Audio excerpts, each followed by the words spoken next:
Les amis, je suis en train de m'entraîner ici dans le club de gym où je vais tous les jours. Et qui je rencontre? Stéphane Malanou, les boxeurs, vous le connaissez bien, il a été champion de France plusieurs fois.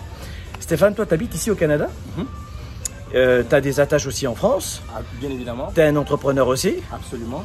Et finalement, qu'est-ce qui t'a amené à te dire, tiens, le Cameroun, c'est ton pays de naissance. Bien sûr. Ensuite, un succès incroyable en sport en France. Tu as eu aussi le visa nécessaire pour travailler dans une très belle écurie aux États-Unis. Bon, tu t'es blessé aux mains. Hein, tu t'es fait réparer un peu les mains comme un bon garagiste dans Paris 16e. Ouais, et puis finalement, aujourd'hui, tu te retrouves à Montréal avec ta famille, ta conjointe. Qu'est-ce qu'on pourrait dire à celles et ceux qui sont dans une carrière dans laquelle il y a un petit couac, un petit problème, ou celles et ceux qui vivent dans une situation où ils se disent ben, je ne peux pas sortir de ma ville, de mon pays, de mon village, c'est pas fait pour moi, tu es devenu champion du monde, tu pars de zéro, on peut le dire, hein, comme de zéro à la réussite. Quel a été l'état d'esprit qui t'a permis de dire ben, j'ose y croire moi aussi, je serai un jour champion de France, je vivrai un jour au Canada, et le fait d'avoir des projets constamment, de ne pas te laisser abattre par la toxicité sociale. Qu'est-ce qui t'a permis d'avoir cet état d'esprit? Qu'est-ce qui t'a tiré vers le haut? Qu'est-ce qui t'a permis de ne pas abandonner?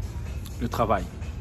Et puis, il faut se rendre compte que beaucoup de personnes aujourd'hui ne vivent pas de leur plein potentiel. Alors moi, je suis un chercheur, je suis un éternel insatisfait. Alors c'est l'une des raisons pour laquelle j'ai toujours poussé plus loin.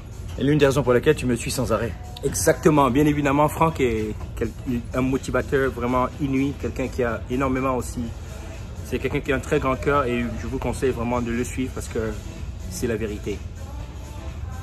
Qu'est-ce que tu t'es dit quand ça n'a pas fonctionné pour toi? Tu sais, les coups durs de la vie, beaucoup de gens ont des coups durs de la vie, tu vois, en permanence, Stéphane. Oui.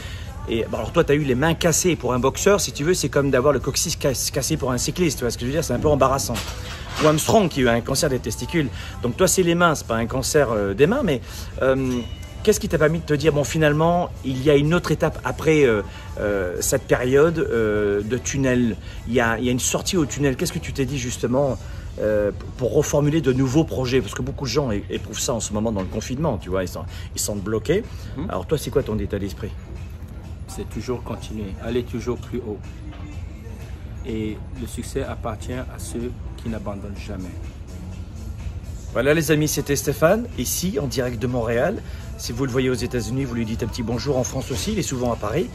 Puis Stéphane, on te souhaite une bonne continuation. C'était chouette que tu m'aies abordé ici au Club de Gym. Ça nous fait toujours plaisir d'avoir les membres de notre immense communauté qui viennent nous dire un petit coucou, un petit bonjour. Beaucoup d'affection, de plaisir et d'énergie pour toi à 110%. À bientôt Stéphane. Merci infiniment Franck. Tout est à ton honneur.